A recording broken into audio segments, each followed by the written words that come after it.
This is Where We Live. I'm John Dankosky. Yesterday's adoption of a plan to close this year's state budget deficit is kind of like knowing that you have both a squirrel and a bear inside your house. Once you shoo the squirrel out, there's still a bit of work to do. Today, I think we can celebrate the fact that we've come together. We're going to have a good bipartisan bill, and that it's good for the residents, and it's good for the businesses of the state, and it's good for the long-term health of the state as well. That's Senate Majority Leader Bob Duff speaking to reporters yesterday after a bipartisan deal was reached that should, in theory, close this year's $220 million budget deficit. Of course, as we've seen, there's still time for that squirrel to cause problems before the fiscal year is over. Now for the bear. There's a $900 million hole in next year's budget that's looming, along with potentially thousands of layoffs of state employees. The promise of that drew hundreds of union workers to a rally outside the Capitol, many of them in the public safety sector. They were protesting the idea of layoffs and concessions. We're here today to call on our elected leaders to respect those who protect. Respect those who protect. That's Charles Delaraco from the Connecticut Public Safety Employees Coalition. Today, Where We Live, we'll enter the Wheelhouse, our weekly news roundtable, talk about some of what got done yesterday and what didn't. We'll consider some of the ideas that have been put on the table to solve next year's budget problem, including going after Yale's endowment. Talk about poking the bear. You can join the conversation, 860-275-7266. Comment on our website, wnpr.org/where we live. You can find us on Facebook and Twitter at Where We Live. Joining us, as always, is Colin McEnroe. He's the host of the Colin McEnroe Show on WNPR. Hello, Colin. Good morning, Mr. Dankosky. Also with us is Dan Haar. He's columnist for the Hartford Courant. Hello there, Danny. Good morning. And Harriet Jones is WNPR's business editor. Hello once again, Harriet. Good morning, John. So first of all, some big takeaways from yesterday's budget deal. Again, $220 million in current year deficit gets closed. It restores $140 million in hospital funding. That's something that the governor was at odds with the hospitals and some state lawmakers over. Dan, I'll ask you first. What are some of the big things that you think came out of yesterday? Well, I think it's very positive looking forward. When you look at that bear, I think the monster if the bear is this coming year, the real monster is the $2 billion in 2018. Because I think now we have in our sights the ability to close the $900 million. When you look at the real more important number yesterday was about $85 million in what we might call real cuts. That is, a lot of things were lapses and things that weren't spent and one times. There's always a lot of chewing gum and popsicle sticks. But there were about $85 million in real cuts. When you multiply that, since we are 1/4 of the way left to go, when you multiply that times 4, we're looking, if you assume that those cuts continue into the next fiscal year, we're looking at about $320 or $350 million in cuts. And that gets you a pretty good way toward the goal. Not there at all by any means, but it's in sight. But I just do have to say, though, this isn't the first time that we've actually had to go back and tinker with this year's budget. There's a quarter. One way to look at it is there's a quarter left in the year. And if you play this out over the course of the next couple of years, those cuts will mean real money over the course of time. Another way to play this out is $220 million might turn into, I don't know, another $100 million before the end of the fiscal year. Yeah, but we're going in the right direction. This was the first month when we had a downward revision absent any adjustments in the shortfall for the current year. Right, and I know it sounds like we're parsing a lot here, and to some extent, we're starting with this. We don't like to start with the small picture. We like to start with the big picture. But the reality is that it appears that with the March report, and we're going on 1 month's report here from the Comptroller's office, that we're going in the right direction at least. Connecticut going in the right direction? Not the overall right direction. Colin? I know. I really like Danny on his new meds. That's like the happiest version of this story. I guarantee you there's no human being up on at the state capitol right now who could tell such a happy story. So, I mean, I don't know. I don't want to be Debbie Downer, but I mean, the other way to look at this is, we just went through some pretty horrible pains over $220 million, and even using Danny's math, I mean, that's still a $600 million hole. Even multiplying it out so that this round of actual reductions turns into $300 million. That's a $600 million chasm that they're looking at next time, and presumably this round of cuts also represents some pretty hard choices and some pretty significant amounts of pain spread across the social services sector and elsewhere. So I think still the question next round is, where do you go? where do you go next? Because you may have bitten this apple as many times as you can. Well, that's right. I feel like, the chewing gum and the popsicle sticks were, about 40% of this? They managed to find kind of under the couch cushions. Yes. That's non-repeatable. They can't do that again. And, I guess the good news with this package yesterday was there is a slightly lighter touch on social services. Some of the rescissions that Governor Malloy announced a couple of weeks ago are stepped back by this, which is good. But then if you look at the things that they are taking money from, that presumably, as Danny says, they're going to have to take more money from next year, there are things like mental health and addiction services. So if we just look, just at that one piece, we're hearing families, we're in the middle of this heroin crisis, we're hearing families in the state say they can't find rehab beds, they're on waiting lists for weeks and weeks, people can't get into detox.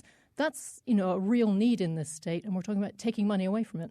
And talking about taking money away from that, Dan, and again, the social services that so many people have been worried about in the governor's earlier plan, which of course this plan replaces, they're not untouched. We can't imagine that they're going to be untouched moving forward. Money going back into hospital funding, something that lawmakers were very keen to have happen, but Governor Malloy seems to have put a line in the sand about that moving forward, probably state hospitals aren't going to expect the sorts of money coming from the state that they are right now. I mean, what else happens between now and this fix that's supposed to come in this 2017 time for the chasm that Colin is talking about of $600 million, if your numbers are right? Well, layoffs, I think we have to remember that while many people are talking about ways to avoid layoffs through either concessions or something else, the governor has never held out that promise. And I think it should be pointed out that when the governor approached the unions on March 14th and said, I would like you to come to the table with concessions, he did not say, I would like for you to come to the table with concessions for the purpose of avoiding layoffs. That did happen in 2011. That was the entire tenor of the deal in 2011 was you give us X, Y, and Z, and that's a nice list of stuff that obviously leads the union members to believe they've already given at the office, in exchange for an extension of the pretty good pension and medical plan through 2022, and in exchange for a no layoff guarantee. This time, just as the pension and health plan opener is not on the table on the union side, the no layoff guarantee is not on the table from the governor. It's happening. And here's what the governor had to say about that yesterday. We're here today to call. Here's the other one. That's not the governor, certainly. Layoffs. In the not-too-distant future. I don't think there's a whole lot we can do about that. Because I was talking over him, he said we're going to have a substantial number of layoffs in the not-too-distant future. I don't think there's a whole lot we can do about that. That sounds fairly definitive. Colin? Yeah, and I don't know. I mean, this whole thing has become kind of repetitious for me. I say stuff on this show, and then I go to my computer, and there's angry emails from state employees, and there's some idiot named David who's got 4 tweets up about me. And I guess one of the things that I was thinking about this morning, and I was thinking, the guy you just heard, Dannel Malloy, was a guy who in 2010 got elected with substantial state union support. I mean, basically, the wave that took him into office was a state union wave. And although things have changed and it's been, he's on his second term now and it's a rockier relationship, that's still basically who he is. And they have this kind of relationship with him. And I think he feels as though he's never gotten the kind of cooperation ever from day one in 2011 that he really needed to restore some fiscal soundness to the state. And people get mad at me. I'm like a lifelong stereotypical liberal Democrat. If you have a problem with me on the left, if you're a state union sympathizer or a state union member, you should think about how it is that you lost me. Either I got older and cranky and more conservative, or your message isn't so good anymore. I think the optics of these demonstrations and the messages of some of the advertisements they're running are not going to work. They're going to fall on deaf ears. I think the average person now sees this fairly or unfairly as a situation where they are essentially campaigning for a lot of fringe benefits that the people who pay state taxes don't get, and that their messaging hasn't been really particularly good. And when I see those demonstrations out at the Capitol, you know what I see? I see a Republican governor in the next cycle. I just think it's an invitation to change parties and let the Republicans take a whack at this. All right, I'm going to have to stand to the left of Colin. Here we go. So, I guess, the question, though, is what do layoffs necessarily do to the state economy? And, you're talking to somebody who just spent 3 hours at the DMV the other day. I was one of those people good for you. in the line. So there's one, how do you provide state services if you are getting rid of the people who are actually doing the work? But also, we've just seen a drastic revision in how well the state did in creating jobs last year. I mean, it was the data was absolutely incredible. And if we're talking about laying off more people, obviously there's a price to be paid on the other side of that too. Could I just interject this so I'm not misunderstood, because I will be misunderstood anyway. But just to what Danny was saying before, I don't like layoffs either. I think layoffs are bad. I think layoffs are bad because people lose their jobs and then state services go down. I'm constantly in favor of salary revision, benefit revision, with the goal of preserving as many state jobs as possible. I think it's too bad that things deteriorated so much that, as Dan has written about and has said here today, you're not even having that dichotomous conversation anymore. It's kind of like all kinds of pain all the time. But I think layoffs are a bad idea. But if we're not going to have layoffs, then we're going to have those substantial revisions. And one point you made, Dan, and maybe you'd like to say more about it, is the sort of Damocles of layoffs hovers differently over different kinds of state employees. It's kind of a last in, first out situation. So maybe some of the people who should be thinking about revisions don't have to fear layoffs anyway. And that's precisely the reason why it's very difficult to get benefits concessions, because I talked with, for example, a worker at DCF who had, I believe, 7 years in DCF. And 7 years is not a lot for state employment. There are a lot of people with a lot of seniority. And I said, oh, geez, you must be concerned if there's going to be a 5% across-the-board cut, which roughly 2,000 layoffs, which is the number being talked about, is, you must be worried. I was absolutely not. He says, there's plenty of people that have been hired in the last couple of years. We're not worried. Right? Only the people, this is in one particular area. Right now, the bumping rights make Why this. were those people hired? Don't they have stuff to do? Aren't there kids to serve and stuff? Well, there are like people who need help. There are about 1,000 retirements a year. A little bit more than that. It's 1,000 to 1,500, I believe, retirements a year. In the spring retirement season, as the governor has been referring, there are typically more than 200 in a month, and he is hoping that by sort of jawboning retirement, he's been talking about retirement quite a lot lately, as you know, and he's hoping to get a really big number, which is expected to be announced. The month's number is going to be announced next week, and I think he's hoping against hope that instead of the typical 220 or so for April, that it's in the mid hundreds of numbers. Okay, so he's hoping for an awful lot of layoffs. But I mean, getting back to this notion that Colin floated at you in the first place, which is, look, this system that we have means that the people who should come to the table, in the governor's mind, with some concessions, have no reason to whatsoever. There's no incentive for them to, and so, well, then what happens? That's not entirely true, and the reason for that is because we all like stability. And the bumping process that the state employees went through in a layoff of roughly this size in 2003, which, of course, was unwound at enormous expense to the taxpayers. That was the Roland botched layoffs that led to the $125 million settlement. That layoff led to an extraordinarily messy series of bumping rights and all that. It is an ugly process. If you're in it, you want to avoid it. There is some significant incentive to avoid it. You don't know where you're going to be. You're guaranteed a job, perhaps, but you're not guaranteed the same job. You could end up having to drive to Torrington, where there's no state university there. All kinds of problems. I think if you have to drive to Torrington, you're really being punished. Well, that's exactly right. Now, I'm not in favor of that. But I just want to quickly add that there is another problem with this, which is the unions are not going to negotiate a partial layoff. That's a problem. That's something unions don't do. You can't say there are going to be 2,000. We'll give you X if it comes down to 1,000. That's what the governor wants them to do. That's not what the unions are going to do. I quickly want to get to Jim in Windsor. My screen here says that I agree with Colin, so I thought I should put you on the air. Hi, Jim. Hi. Well, go ahead. What's on your mind? I hardly ever agree with Colin, but this time he is right on point. Why doesn't the union say why can't they do something simple and saying, can't we just take across the board everybody's salaries a little bit and then maybe do something radically about this pension padding that they do all the time at the prisons?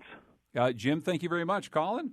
Well, first of all, Danny and Harriet are both a lot more knowledgeable about this than I am. But and one problem with this is the contracts come open at different times, so you can't really. It's difficult to apply a pay cut across the board.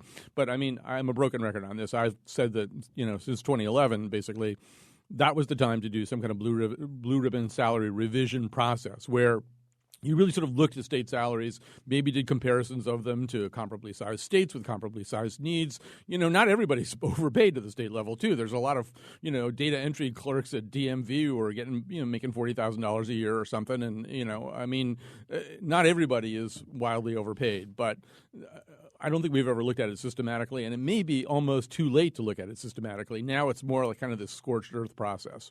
And we just got another tweet from Jeff who says, "Who kidnapped the real Colin McEnroe? I've never agreed with him on anything. This is an imposter, but a smart one," says Jeff. A quick thought here, and just coming back to the overall jobs numbers, though, and what some of this means for the state economy.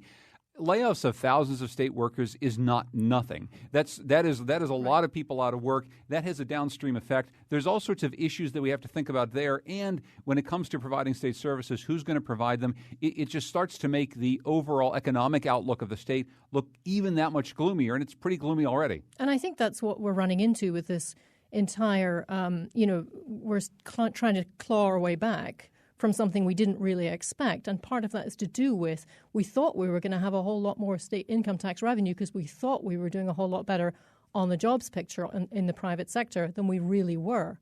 And that's where some of that gap has come from. When we come back, we're going to talk about whether or not some of those taxes have forced people out of state, whether or not big Connecticut businesses are going to start fleeing, whether or not Yale University is going to move to Florida. I doubt that's going to happen. We're talking with Harriet Jones, Dan Haar, and Colin McEnroe in the Wheelhouse here on Where We Live.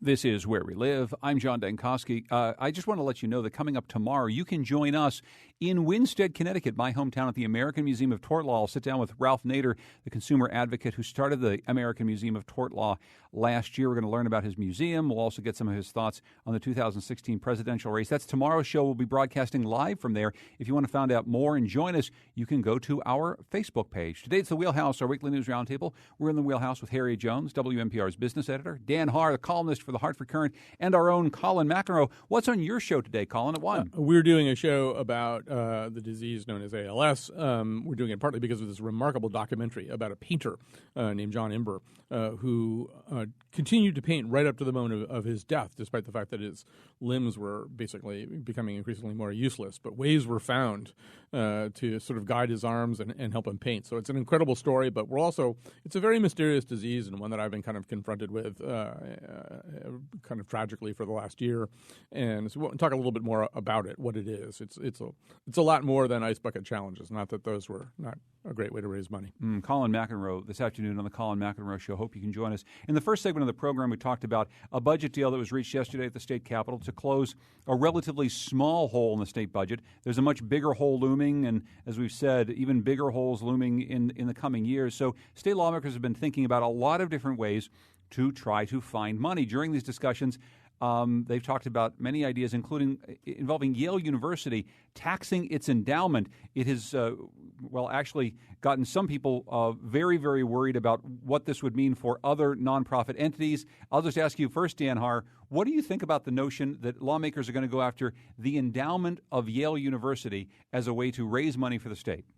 Well, it's obviously a unconstitutional and a bad idea. However, there is money to be had somewhere in their university if it's done correctly. There are ways to find. There are ways to get some of that money into our pockets. I can't wait to hear what are they. Well, one thing I have in mind, which would be more equitable, is that no, you can't tax the nonprofit endowment of nonprofit corporations. But what you can do is you can tax perhaps expansion. When Yale buys a private house and turns it into something, and they've been known to do that, right, and takes it off the tax rolls, which is basically East Rock neighborhood is Yale now, in large part.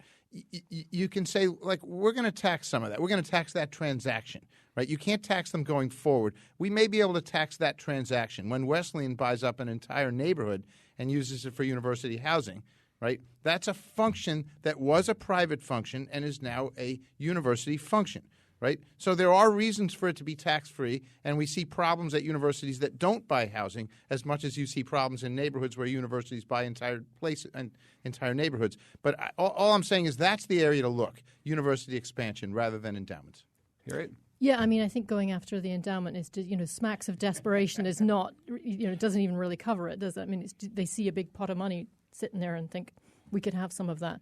And it's just not, it demonstrates how there's a lack of creativity, I think, and a lack of big picture thinking, too. I was struck by a quote I saw in The Current. I didn't hear him say it, so I apologize if I got it wrong, but Senator Kevin Whitco said to The Current yesterday, sometimes when you fix the small things, the big things fix themselves. And I think that's kind of emblematic of the thinking at the Capitol, which I think a lot of taxpayers are scratching their heads about. You kind of have to fix the big things. I'm sorry, but, tinkering around the edges isn't going to work. That's actually flipped on its head a little bit. Sometimes if you fix the big things, Exactly. the small things actually take care of themselves. I mean, your alma mater, Colin, they're going to go after this big pot of money. Well, yeah, I'm actually sort of thinking that the person with the most interesting opinions about this might be the person who's asking us the questions right now. Maybe we can hear a little bit from you at the end of all this. But I will just say this, that just Danny kind of glided past this, but I mean, as an indication of Yale's primacy here in the state of Connecticut, it is mentioned by name in Article 8, Section 3 of the state constitution. Yale is mentioned in the Constitution, which has made it very difficult in the past for government. I mean, in fact, I think at the level of the city, they have tried to claw some money out of Yale, and they lose the cases because it's in the Constitution. So, I mean, I don't even quite understand what Marty Looney was thinking in terms of bringing this up. It wouldn't be workable as an immediate source of revenue because you'd be in court for a really long time. Yale can hire really expensive lawyers, and they probably win too. So, so what is? And meanwhile, one of the newspapers compared him to the Penguin in Batman, which is very mean, and I wish I'd thought of it. Well, but. So to the point that I think that we're all making around here, there's more conciliatory ways of having all of these conversations. All of these conversations are taking place in what Cesar Millan calls the red zone. Everybody's kind of barking at everybody else. State employees at the governor and the legislature. And this is a way of barking at Yale. This was not the right way to open up a conversation about this with Yale. But what do you think about this? Because you've done shows about this. Well, here's one of the things that's interesting. I mean, you talk about Yale actually being part of the Connecticut Constitution, right? Yale's been around since 1701. Connecticut's been around as a state for how long? I think that one of the things that's unusual to me about this is the sense that Yale University does more for the city of New Haven than most universities or corporate citizens do for any given place that they are. Yale University is pretty much New Haven. All the stuff that has happened around the revitalization of Yale, all the biotech, it's because Yale's there. Am I wrong about that, Danny? You're half right and you're half wrong. Yale University is not the entity that's doing the good. It is the people who are at Yale who are doing the good. Yes, of course. Yale why is are they still there? amassing great wealth, while the people who are affiliated with it, students, professors, graduate students, so forth, are the ones that are the machine in New Haven. And look, and not to carry water for this big university, which doesn't pay taxes in the way that a lot of other places would pay taxes, and certainly has in many ways shown itself to be a bit of a gorilla in the room. It does buy up a lot of properties. Sometimes it can be a landlord that people don't like to deal with. Sometimes dealing with its unions isn't exactly easy for the people. The town-gown relations haven't always been good. But Danny, is there a sense that going after Yale University in this way sort of negates an awful lot of good that Yale is able to do in and around that community? It doesn't make sense from a political standpoint because you know that it's never going to happen legally. But just from a political standpoint, why do you even do this? Well, and the irony is that it was raised by the senator who represents New Haven. It wasn't raised by the governor. It wasn't raised by somebody who's actually in charge of, in fact, raising money. So again, I think it's exactly what I think we're all saying here. This is a desperation move. It's a red zone move. There is a sense that Yale has an enormous amount of money, which they do a $26 billion endowment. They have Swenson, the genius, running the show over there. And there's a sense that there's got to be a way that this massive wealth behind an ivory tower can get to the rest of us. Well, that's the sense. And one thing that I've heard, though, in commentaries and in newspaper articles, Harriet, is people saying, the fact is that Yale has been pretty genius in how it's dealt with its endowment. Obviously, they've got a lot of money. They've got an awful lot of smart people. Yale continually makes good business decisions. They run a very good business. That's why they've got a $26 billion endowment. The state of Connecticut seems to not be able to run its business the same way. Right, and I suppose that might be one reason in which, raising revenues kind of become a third rail in this budget debate. And maybe that's one positive thing about this idea having been opened. Can we look at other ways of perhaps balancing this budget by more than just cutting social services? Can we look at creative ways to raise revenue? Rich is actually calling from Yale University. He has an idea. Rich, what's on your mind? Well, I just wanted to share, John, that I think you're right, that Yale does more than virtually any other university in the country to help its hometown. Yale is deeply committed to the future of New Haven and has been so for the past 20 years. And, Dan, it isn't just the people at Yale who are doing this, but this is from the very top of the institution, an institutional initiative reflected in our voluntary payments to the city, reflected in our support being the principal funder of New Haven Promise, reflected in our homebuyer program. That's where we spent $28 million to encourage Yale employees to buy houses in New Haven. And it's required, especially with our role in promoting biotech startups in the state, it's required a real cultural change, a real work. It's a determined effort on the part of the university to work with faculty to think about innovation. And and the other point is that we do pay property taxes when we acquire a property, and if it's a commercial property, we pay property taxes. We're currently the fifth largest property taxpayer in the city of New Haven. Our view, the real contribution that Yale can make to rebuilding the state economy is to continue to educate leaders, to continue to start companies here in New Haven. Hey, Rich, I just want to ask you two questions. Yeah. One is, you're affiliated with the university. What's your role there? So I handle federal and state relations for Yale. And secondly, you said that Yale is the fifth largest property taxpayer in the city of New Haven. Is it the largest property holder in the city of New Haven?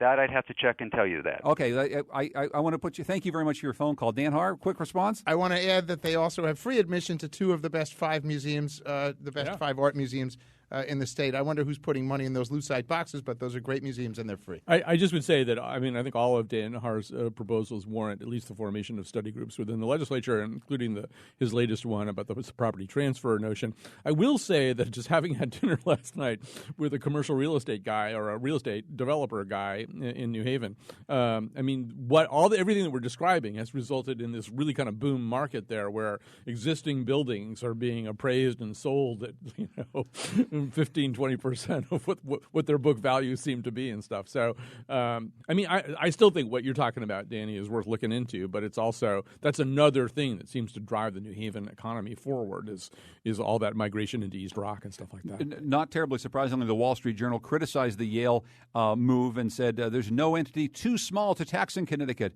according to the Journal, pointed to other nonprofits that it thinks could be targeted, including Fairfield University. Now, that school is eyeing the soon-to-be vacant headquarters of General Electric, which is moving to Boston. Harriet Jones spoke recently to Fairfield University's Executive Vice President Kevin Lawler. We're a citizen of the Fairfield County area. We want to see that space freed up by General Electric be used for good purposes, and to the extent we can contribute to an overall development that's positive for the area, then we want to be part of that too. Okay, so what happens to this GE headquarters? Does Fairfield University take it over? No, not exactly, which, the town of Fairfield's probably pretty pleased about because they don't want to see it taken off the tax rolls in the same way that Yale is off the tax rolls. It's a 68-acre campus. GE has been the largest taxpayer for the town for pretty much all the time it's been there. What's happening there is no deal as yet, but GE is talking to Cleban Properties, which is a private developer that wants to put in like a mixed-use development there. Retail, office space, companies, educational use. They've been talking to Fairfield University. They want Fairfield U to come in with them to provide, some credibility to the development, to say what Fairfield thinks they'll put in there is they may put their business incubator in there. They may expand into leadership education, executive education, and they may put that unit there. So it's going to be, I think, overall a private development, but Fairfield University will be in a partnership.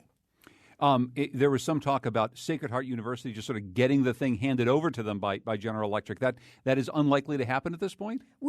Honestly, we don't really know because GE hasn't come to a decision. They haven't announced anything. We know they're in talks with Cleveland, but there is no deal yet.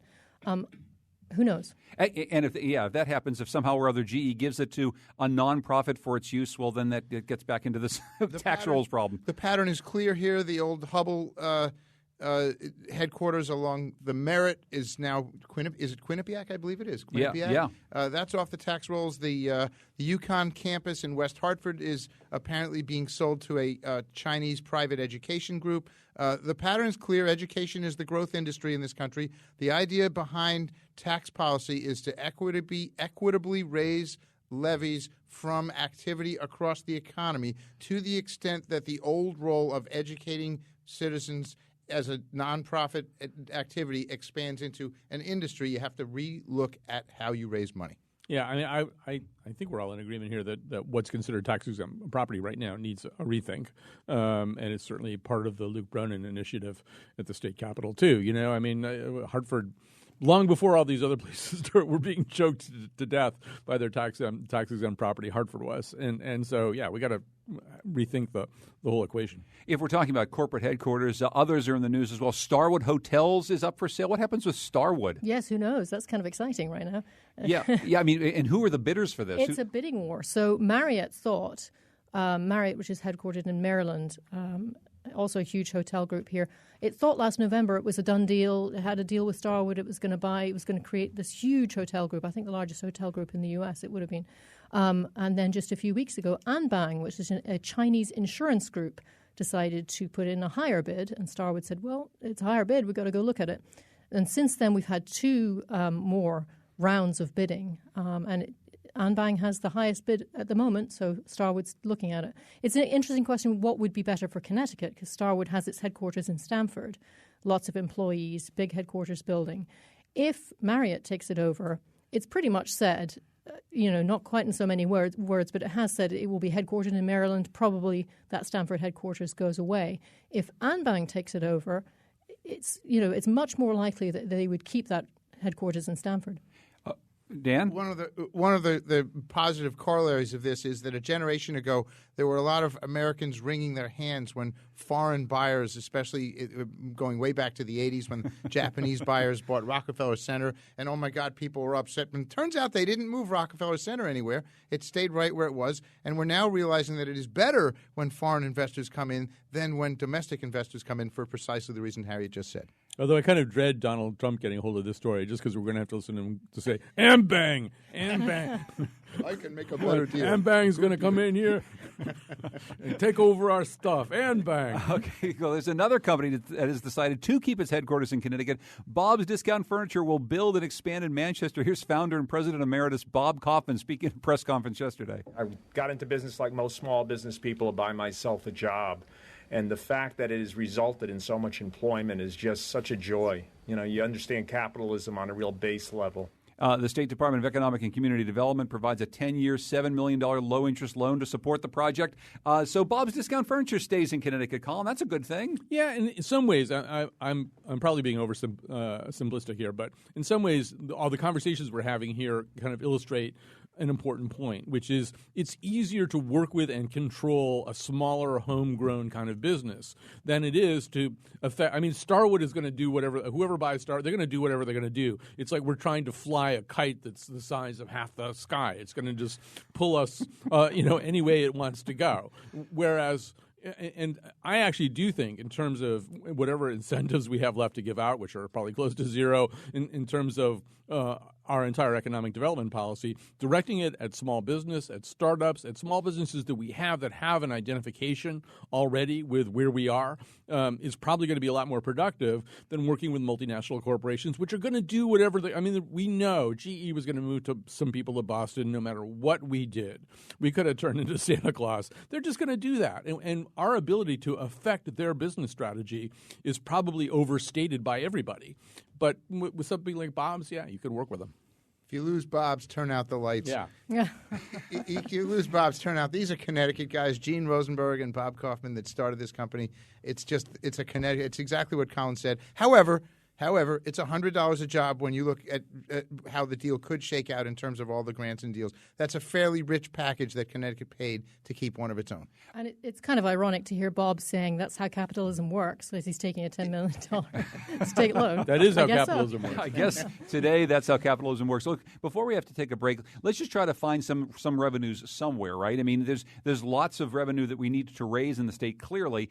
Some advocates are pushing for another way to close some of the state's tax deficits, closing the carried interest loophole. This is something, Harriet, that you've been covering, and I don't know if this has any chance whatsoever of going anywhere. I doubt it. Yeah. So what exactly? However, what are we talking about? It's an interesting idea. I don't see why the idea shouldn't be floated, and we shouldn't talk about it. So, carried interest is when investment managers invest people's money, and the income that they get is a cut of whatever the investment, the interest is.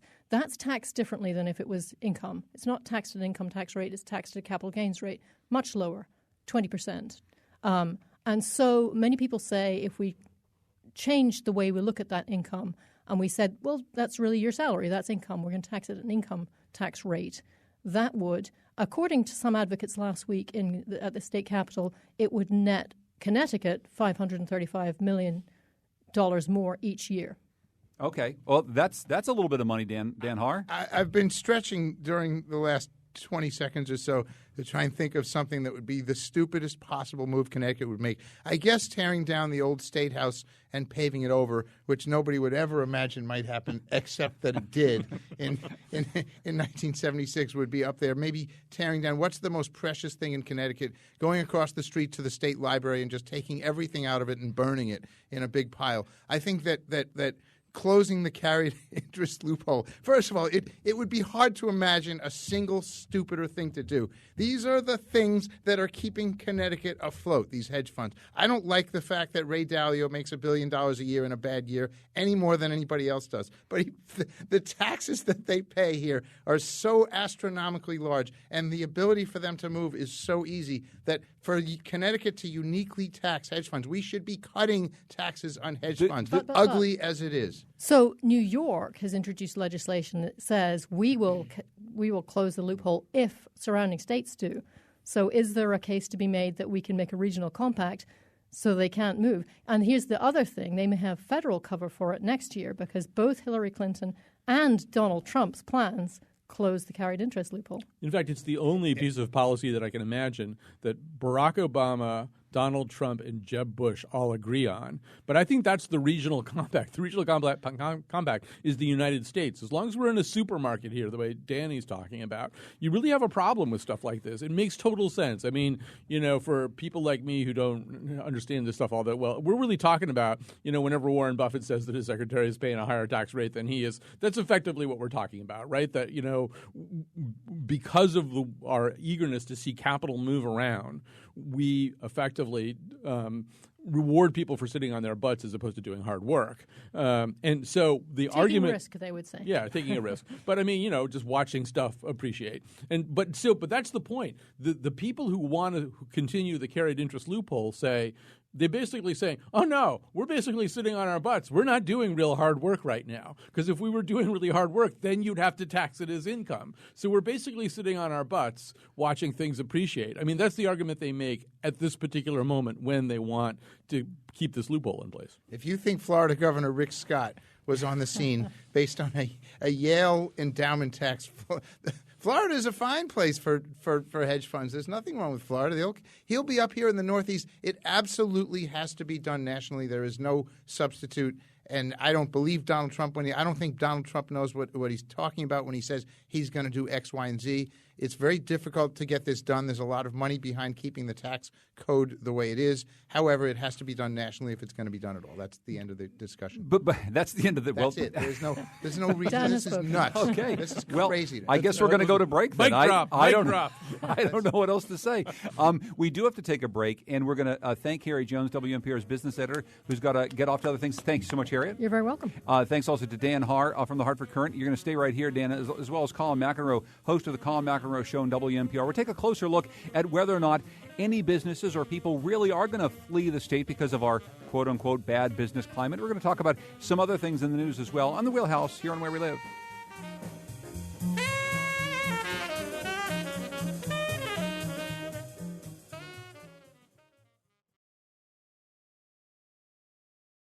This is Where We Live. I'm John Dankosky. Coming up on tomorrow's show, as I mentioned earlier, we'll be in Winsted, my hometown, at the American Museum of Tort Law in Winsted, Connecticut, with Ralph Nader, longtime consumer advocate, of course, who founded the American Museum of Tort Law last year. We'll be talking to him about his museum and also get some of his thoughts in the 2016 presidential race. Hope you can join us there. If you want to find out more, go to our Facebook page at Where We Live.